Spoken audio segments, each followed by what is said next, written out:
kita akan bersama-sama belajar tentang coaching. Baik, Bapak-bapak, Ibu-ibu, kita mulai refresh sebentar tentang modul ini ya. Saya ada, oke, sebentar. Ya, baik. Bapak-bapak, Ibu Bapak, saya harus memperkenalkan diri siapa sih yang membuat modul ini gitu ya, teman-teman saya. Ini ada Dr. Murti Ayu, ada Cik Sirly, ada Pak Simon gitu ya. Ada 3 orang yang menyusun modul ini, coaching sebagai komunikasi yang memberdayakan.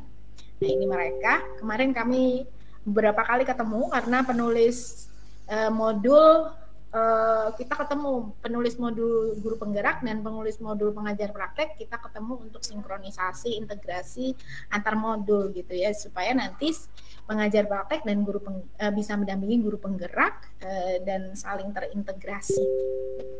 Ini mereka. Baik, ini modulnya seperti yang sudah dibaca oleh Ibu Bapak semua. Kalau ini nggak perlu kan, saya sudah. Nah, ini nanti ada refleksi awal, ada materi. Kita langsung ke materi saja karena kita sudah refleksi awal tadi ya. Ibu Bapak sudah bercerita, kemudian sudah mengungkapkan lagi kira-kira kesulitannya apa ketika belajar coaching dan praktek coaching gitu ya. Coaching ini seperti nyetir. Seperti nyetir mobil, seperti naik sepeda, seperti bawa motor gitu ya. Jadi memang jam terbang itu perlu gitu. Jadi kalau kami biasanya pelatihan coaching itu kami diminta untuk tantangan 10 jam coaching gitu. Jadi kalau 10 jam itu berarti saya harus ketemu dengan 10 orang untuk melakukan coaching. Karena coaching itu terbatas oleh waktu gitu. Oke, nanti ya. Baik, kalau yang ini saya kira tidak perlu, Ibu Bapak bisa baca sendiri supaya kita nanti bisa lebih diskusi lagi gitu ya. Coaching coaching dalam konteks pendidikan ya. Coaching ini menjadi salah satu proses menuntun. Ya, konteks menuntun belajar murid untuk mencapai kekuatan kodratnya. Ibu Bapak sebagai seorang pamong dapat memberikan tuntunan melalui pertanyaan-pertanyaan reflektif dan efektif agar kekuatan kodrat anak terpancar dari dirinya. Jadi pentingnya proses coaching ini adalah proses untuk mengaktifasi kerja otak murid. Kemudian pertanyaan-pertanyaan reflektifnya dapat membuat murid melakukan metakognisi. Mereka jadi merenung, mengkaitkan pengetahuan-pengetahuan mereka, menggali, oh iya ya ternyata aku punya ini ya gitu. Jadi biasanya dalam proses coaching dan coach, si coachee ini akan merasa, oh iya aku mampu itu ternyata. Kayak kita itu diingatkan bahwa kita berdaya gitu sebetulnya seperti itu. Nah, jadi pertanyaan-pertanyaan reflektif ini menggali untuk mengingatkan kita, oh ternyata kita punya ini sumber daya yang bisa kita gunakan untuk menyelesaikan permasalahan kita sendiri. Nah, kemudian pertanyaan-pertanyaan dalam proses coaching itu juga membuat murid lebih berpikir secara kritis dan mendalam sehingga murid dapat menunjukkan potensinya. Nah, tentu saja ya. Nah, kemudian mindset Tuturi Handayani, ini murid adalah mitra belajar, gitu ya. Kemudian bagaimana kita memberikan apresiasi kepada murid sebagai mitra belajar. Guru sejatinya memiliki sebuah cara berpikir bahwa dalam proses coaching, keduanya memiliki kesepahaman yang sama tentang belajar. Ketika mendengarkan murid, guru belajar mengenali kekuatan dirinya untuk mengenali muridnya secara mendalam. Demikian pula sebaliknya. Nah, tuntutan yang diberikan guru memberikan ruang bagi siswa untuk menemukan kekuatan dirinya sebagai murid dan sebagai manusia. Kemudian emansipatif ini, proses coaching membuka ruang emansipatif bagi guru dan siswa untuk merefleksikan kebebasan mereka melalui kesepakatan dan pengakuan bersama terhadap norma-norma yang mengikat mereka. Jadi ruang emansipatif ini memberi peluang bagi murid untuk menemukan kekuatan kodratnya, potensi dirinya, dan kekuatan yang dimilikinya. Sebetulnya ini pun jadi membuat guru juga tahu itu gitu ya, bahwa guru jadi tahu, percaya dan yakin bahwa sebetulnya si murid-murid ini punya potensi gitu. Kadang kita tuh lupa bahwa murid-murid punya potensi. Nah, kemudian kasih dan persaudaraan. Proses coaching ini sebagai sebuah latihan menguatkan semangat Tuturi Handayani, yaitu mengikuti, mendampingi, mendorong kekuatan kodrat yang sudah ada pada murid secara menyeluruh berdasarkan cita kasih dan persaudaraan tanpa pamrih, tanpa keinginan untuk menguasai murid atau memaksa murid. Jadi murid adalah seorang manusia yang memiliki kebebasan untuk mendapatkan cinta kasih. Kemudian ruang perjumpaan pribadi. Proses coaching ini merupakan sebuah ruang perjumpaan pribadi antara guru dan murid sehingga keduanya membangun rasa percaya. Jadi ini proses coaching itu sebagai sarana guru dan murid, guru memanusiakan hubungan gitu ya dengan muridnya. Gitu. Nah, ini tadi perbedaan ya. Tadi sudah diungkap perbedaan ini oleh Pak Idi atau Pak Iwan tadi kok. Catatan saya. Ya Pak Iwan ya. Jadi sebetulnya begini Ibu Bapak, ini sekalian menjawab pertanyaan ya. Ketika kita coaching itu sebetulnya coaching itu kan satu sesi komunikasi yang terbatas oleh waktu dan si coachingnya tuh tahu dan mau ingin jadi coaching gitu. Jadi pernah misalnya saya praktek coaching ya, waktu saya praktek coaching waktu praktek coaching ini sih, saya tutup aja dulu ya.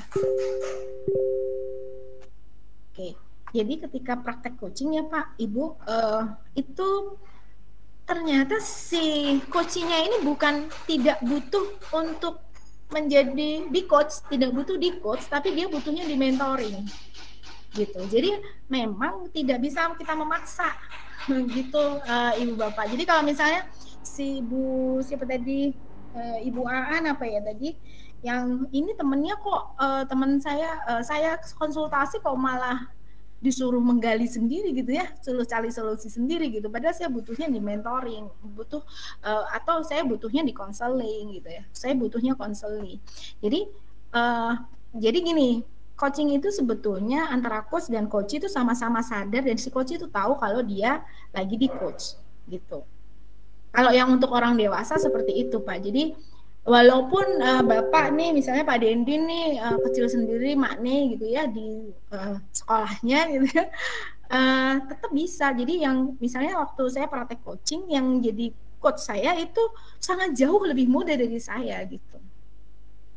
Tapi kami gini, kan waktu coaching aturan awalnya itu kan kira-kira dari sesi coaching ini apa sih yang diharapkan gitu ya, apa yang ingin dicapai dari sesi coaching ini. Jadi si coach itu sadar betul tahu bahwa dia itu nanti akan digali sumber daya yang dia punya. Itu yang orang dewasa itu seperti itu. Soalnya gini, ketika proses coach dan coaching jangan-jangan dia nggak butuh di coaching, dia butuhnya di mentoring atau dia butuhnya konseling, dia butuhnya dapat solusi gitu Ibu Bapak. Jadi perlu sadar, perlu kesadaran, perlu diinformasikan juga bahwa proses ini proses. Jadi misalnya ada tawaran, biasanya gini, kami yang ikut pelatihan, kami tuh biasanya membuka tawaran coaching gratis gitu. Ayo siapa yang mau jadi coaching gitu. Nanti silahkan daftar.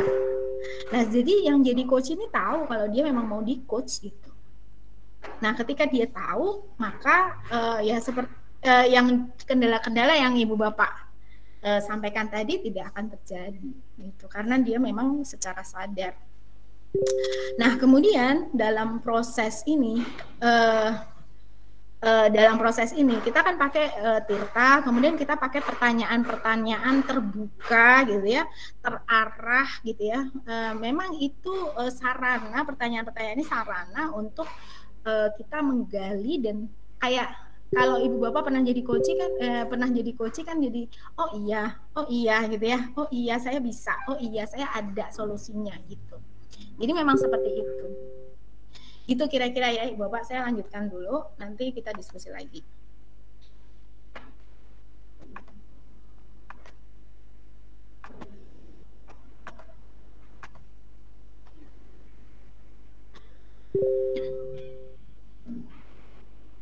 Nah, ini perbedaannya.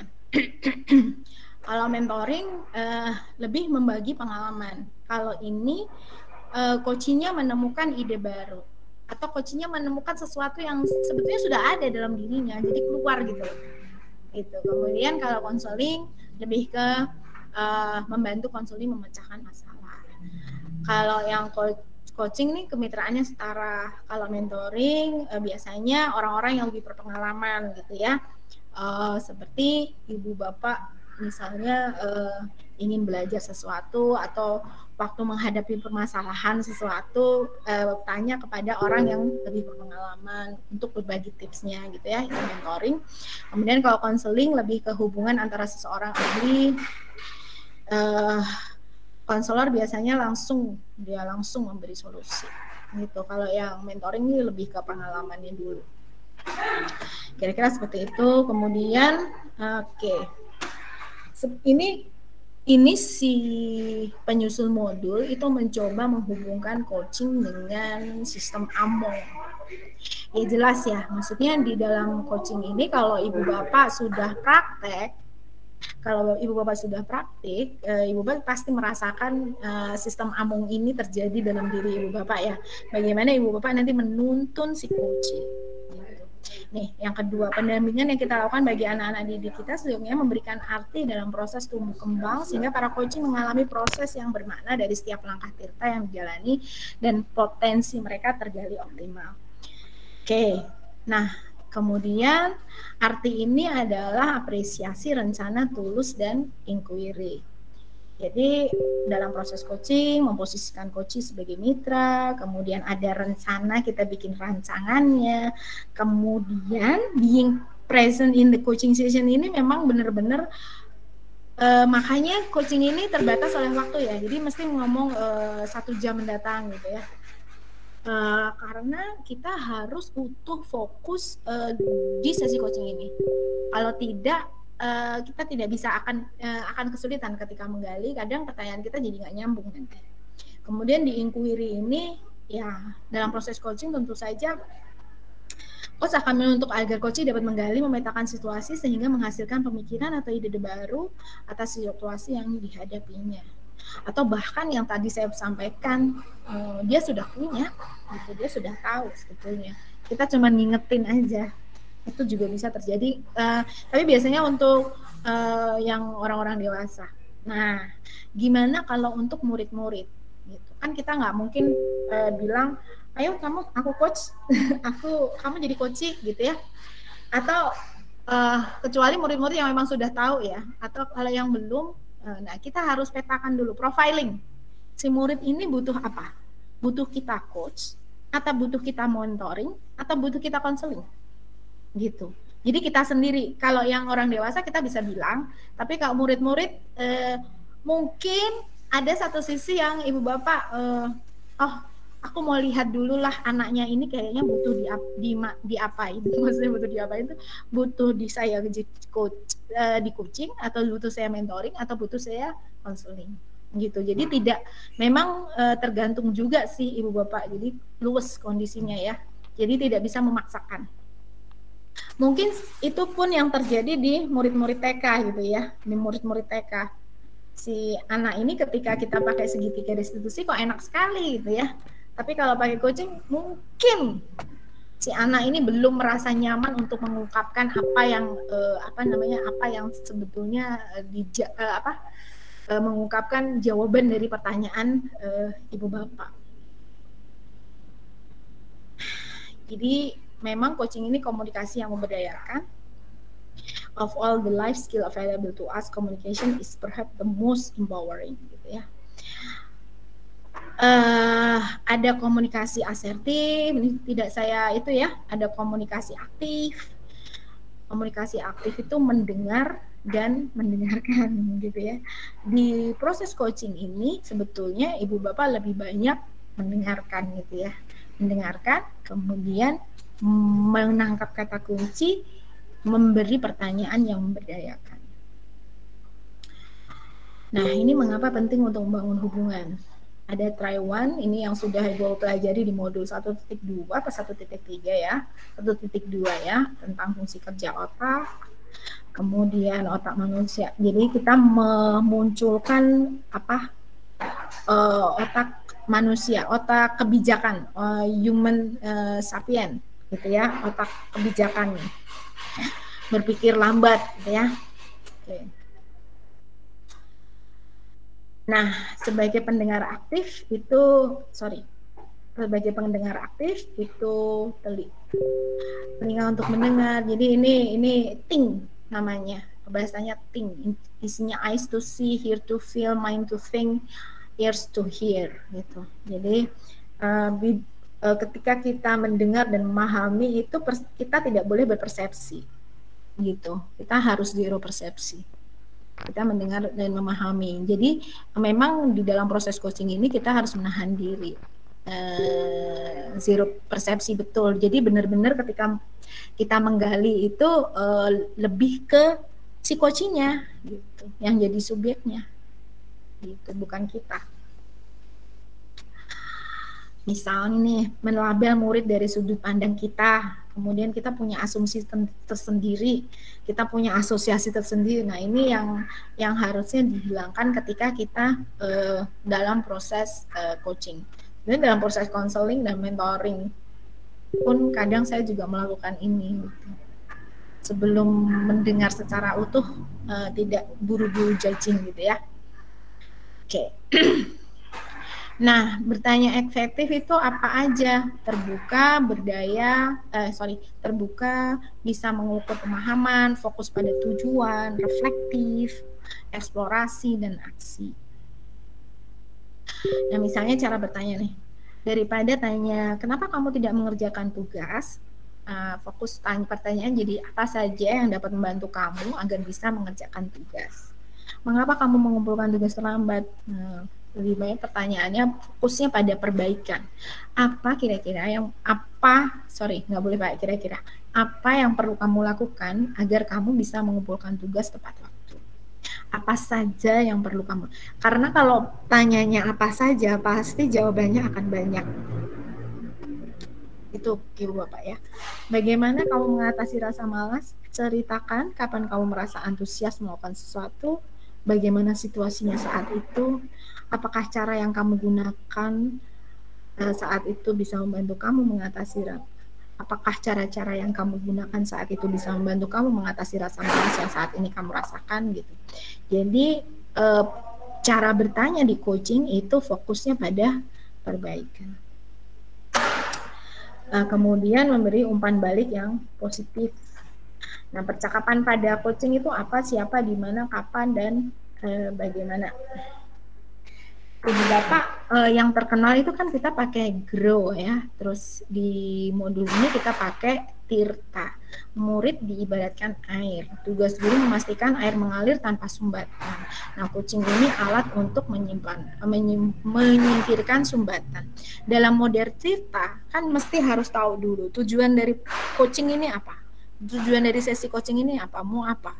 Kemudian diidentifikasi. Kemudian si coaching ini diminta untuk membuat rencana aksi. Kemudian dia setelah itu mau apa gitu. Jadi saya ditanya, kira-kira nanti malam apa yang Ibu lakukan? 1 minggu 3 hari ke depan apa yang dilakukan? 1 minggu depan apa yang dilakukan gitu. Jadi itu jadi terukur gitu. Jadi apakah ini sesuai dengan tujuan sesi coaching ini? Kira-kira seperti itu Ibu Bapak. Nah, sebelum ini, masih ada satu lagi untuk coaching yang memberdayakan khusus TK dan SD, sampai lupa. Nah, jadi komunikasi yang memberdayakan untuk khusus TK dan SD itu seperti ini. Jadi 0 dan 6 tahun itu ciptakan suasana percaya. Sebentar. Belum saya share.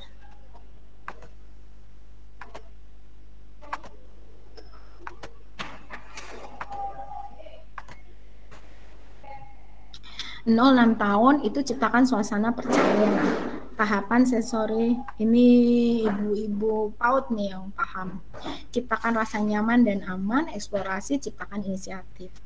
Membangun rasa aman. Jadi raportnya itu perlu ya, usia 0 sampai 6 tahun tuh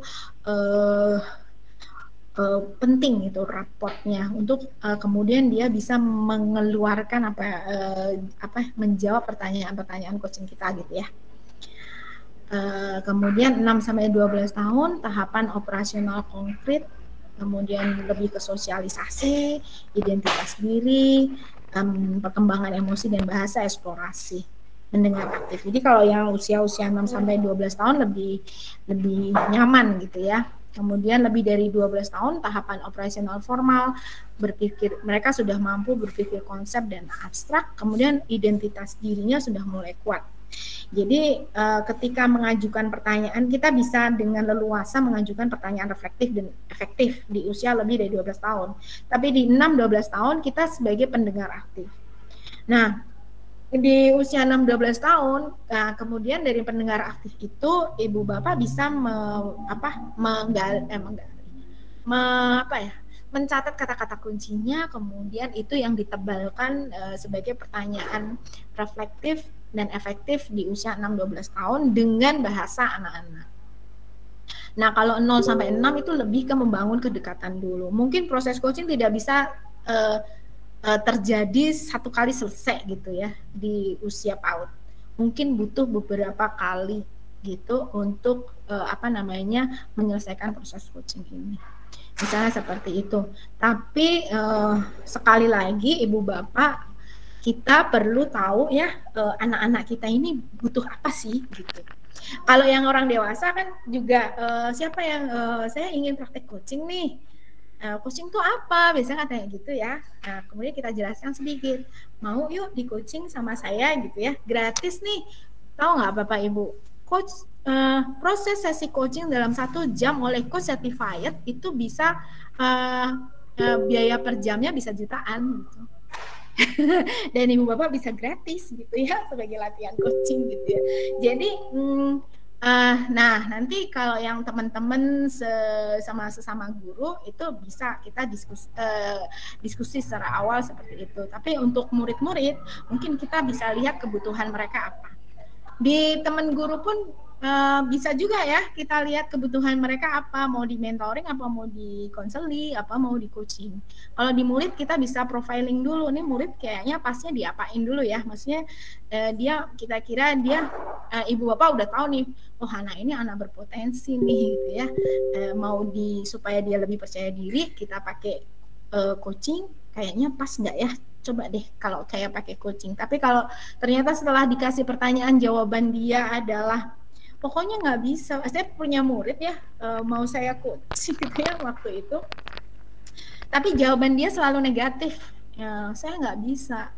Nanti kendalanya adalah ini bapak saya gini, ibu saya gini, saya nggak punya. Jadi dari refleksi saya, ini anak tidak butuh coaching, tapi dia butuhnya dikonsul gitu. Iya. Itu ya. Oke, baik. Baik Ibu Bapak, terima kasih. Mudah-mudahan tidak terpuaskan ya, jadi bisa dan berpikir lagi, dan kalau bisa bertanya-tanya silakan bisa japri gitu ya nanti. Baik, Ibu Bapak, mohon maaf lahir batin ya atas segala kekurangan. Ini saya akhiri. Tapi sebelum diakhiri saya ingin ada Bapak yang memimpin doa dulu sebelum saya pindah lagi ke sesi 2 ini nanti. Silakan.